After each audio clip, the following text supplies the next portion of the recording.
Maintenant qu'on a créé notre client, on est fin prêt pour pouvoir créer notre première facture. Retournons sur l'interface principale du module comptabilité. Afin de créer une facture, on a deux possibilités. Directement sur l'interface principale, je peux cliquer sur créer ici la nouvelle facture ou dans facture client, ici, donc client, facture client. Ça revient au même. Donc, je vais créer une nouvelle facture par ici. Très bien. Donc, voici la page qu'on obtient quand on clique sur nouvelle facture. Attention, il ne faut pas se précipiter. On doit tout d'abord déterminer des points essentiels. Le séquençage des factures. Comme je l'ai dit précédemment, les factures doivent se suivre. Donc, c'est-à-dire le numéro de la première facture doit être par exemple un numéro 1, ensuite un numéro 2 et ainsi de suite. Depuis 2018, il existe une loi anti-fraude qui impose un séquençage continu des factures. Ça évite ainsi l'annulation ou la suppression de factures transmises aux clients. Donc, il nous faudra poursuivre le séquençage des factures chaque mois et chaque année. En clair, ça signifie que les premières factures, ça doit être la 1, puis la 2, puis la 3, comme je l'ai dit précédemment. Et si ma facture du 31 décembre est la numéro, par exemple, 200, alors celle du 1er janvier sera la numéro 201. Vous aurez cependant toujours la possibilité de rajouter des préfixes, comme l'année en cours par exemple.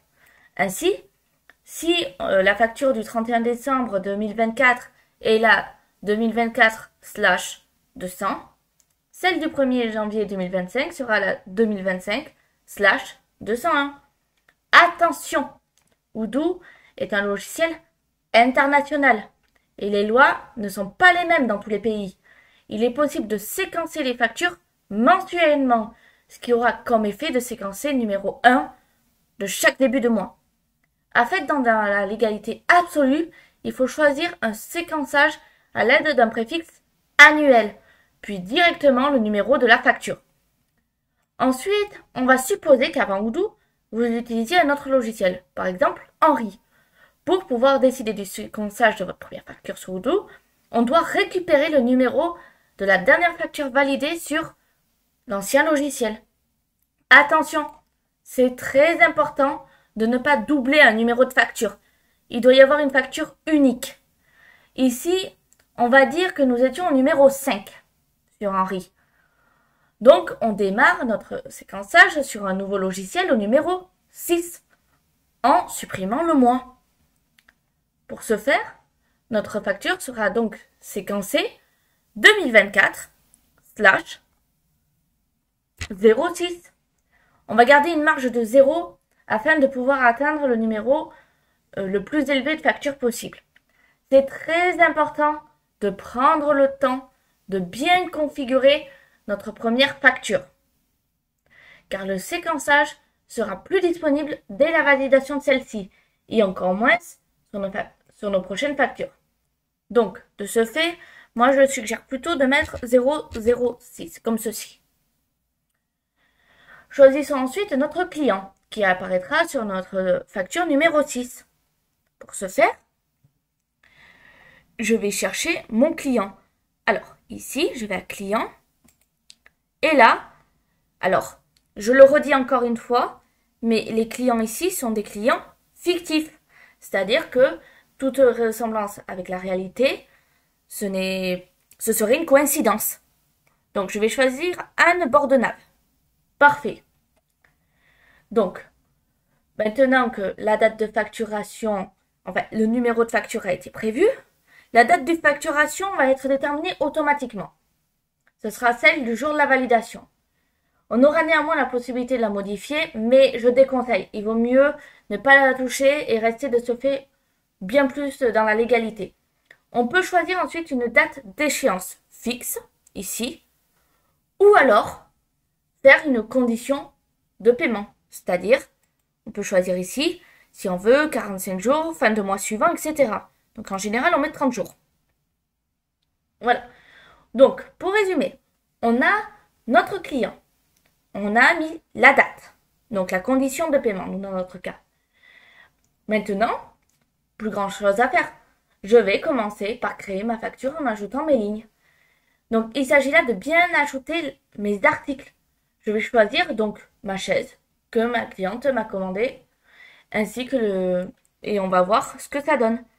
Donc j'ajoute une ligne. Ici, je choisis. Et là, j'ai ma chaise. Ok. Donc là, on est bon. Attention, l'article qui apparaît ici, dans cette case, ne sera pas visible sur la facture. Ce que la personne verra, c'est le libellé.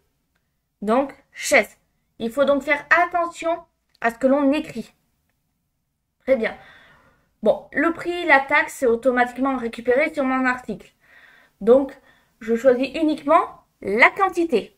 Donc, par exemple, j'en ai vendu 5 à 23 €. On peut ajouter une remise.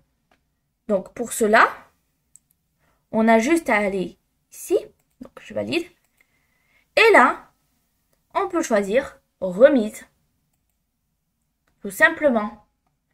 Ici, je décide de faire une remise de 5%. Comme ceci. Donc là, hop, il manque le pourcentage. Donc, comme ceci. Alors, je vais juste mettre 5. Hop, là on est bon. Donc, je vais quand même ajouter mon cours d'informatique. Donc, j'ajoute une ligne. Je choisis cours informatique. Là, j'ai donné 20 heures de cours au prix de 20 €. Je ne fais pas de remise. Et donc, ça fait 400 €. Très bien. Mais maintenant, eh bien, j'ai un article qui n'est pas inscrit en fait dans ce que j'avais précédemment répertorié. Je peux l'ajouter. Il me suffit juste de ajouter ici. Je peux l'ajouter par exemple et dire cours de cuisine. Comme ceci. Je peux ajouter la quantité, donc j'ai fait 2 à 12 €. Simplement. Ok. Par contre, par la suite, cet exercice, cet article, pardon, ne sera pas sauvegardé plus tard. Mais on peut en créer un et le sauvegarder en cliquant sur article directement dans la facture. Supposons que ces cours de cuisine là étaient en fait offerts. Je peux mettre une remise de 100%. Et là, on voit que ça passe à 0. Top. Donc, maintenant, je veux créer un article. Je peux ajouter une ligne.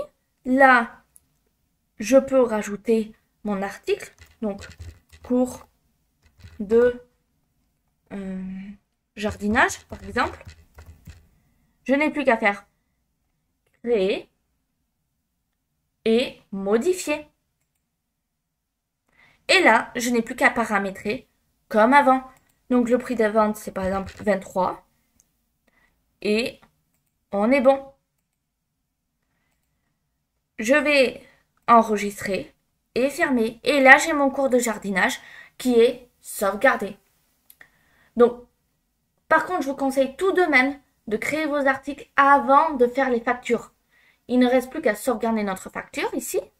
Donc, comme ceci. Je peux sauvegarder. Très bien.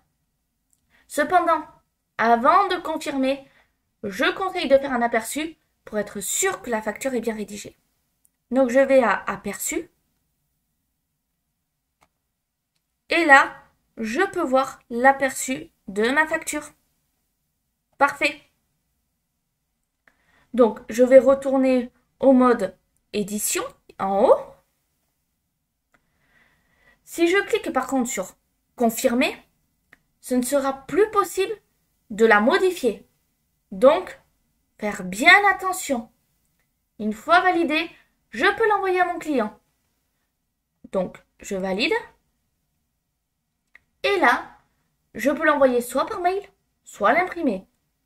Donc, Ensuite, il ne reste plus qu'à l'envoyer en choisissant forcément le type d'envoi.